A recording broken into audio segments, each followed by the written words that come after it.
بسم الله الرحمن الرحيم الحمد لله والصلاة والسلام على رسول الله صلى الله تعالى عليه وسلم ئەم جارە پەیامەکەم ئەمەوێ وەکو ئەم دوو پەنجەیە ئەو هابێ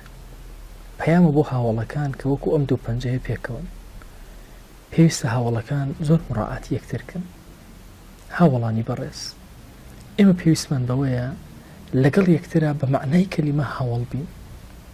ئینسانی ئیماندار پێویستە لەگەڵ هاوڵەکانیە زۆر بە عەقڵانە هەڵسوکەوت و تەسەڕوف تەعامل بکات ئەم ژیانە زۆر کەم و کورتە وا تەسەوڕ نەکەی کە دڵی خەڵک عاجز ئەکەی ئارامی بۆ دەرونی تۆ بێت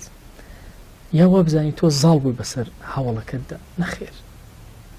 کەسی ئیماندار سفەتێکی زۆر بەرز و جوانی هەیە ئەویش ئەوەیە هەمیشە حەز ئەکا لە شتی خۆی بگرێتەوە بۆ هاوڵەکان ئیسارکە لە نەفسی خۆی بگرێتەوە بۆ بەرامبەرەکان ئەمە سفەتی ئەمە ئیماندار ئەو کەسانی کەوا عاجز بوون لە یەکتری ئەو هاوڵانی کەوا ئێستا دڵەکانتان هاوار بۆ یەکتری ئەکات و خۆشتان پشتان کردوتە یەکتری بگەڕێنەوە لە یەکتر گەردن لەگەڵ یەکترە ئازادکەن هاوڵە سادیقەکان لە ڕۆژی قیامەتیشە فریا یەکتر ئەکەون ئەفەرمێ لەناو جەهەنەما خەڵکێک ئەسووتێنرێ کەسێکە هیچ چاکەیەکی نییە لە پڕ دەنگێکیات فڵان کەس لەناو جەهەنەما دەربێن ئەهلی جەهەنەم ئەڵێن پەروەردگارە و بۆچی ئەو کەسە لە جەهەنەما هاتە دەر خۆ ئەویش وەکو ئێمە بوو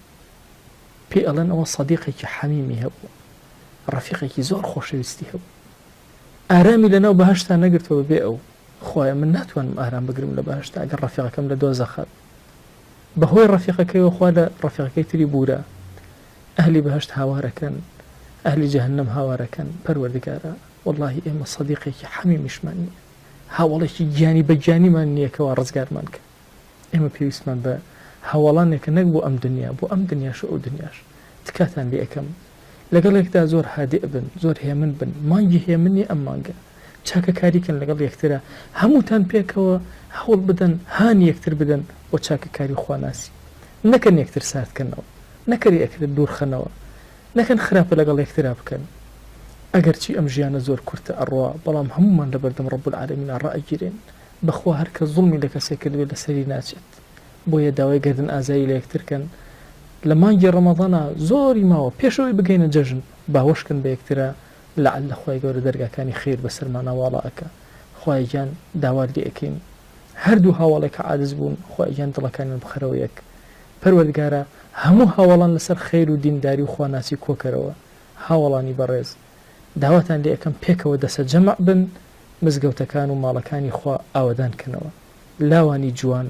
چەند دڵتان جوانە ئاواش هاوڵاتیتان جوان بێ خوای لە گوناهی هەموو لایەکمان ببوورە لە گوناهی تەواوی لا و گەنجەکان ببوورە لە گوناهی تەواوی هاوڵ و دۆستەکان ببوورە وصلى الله على سيدنا محمد وعلى آله وصحبه وسلم تسليما كثيرا أبدا إلى يوم الدين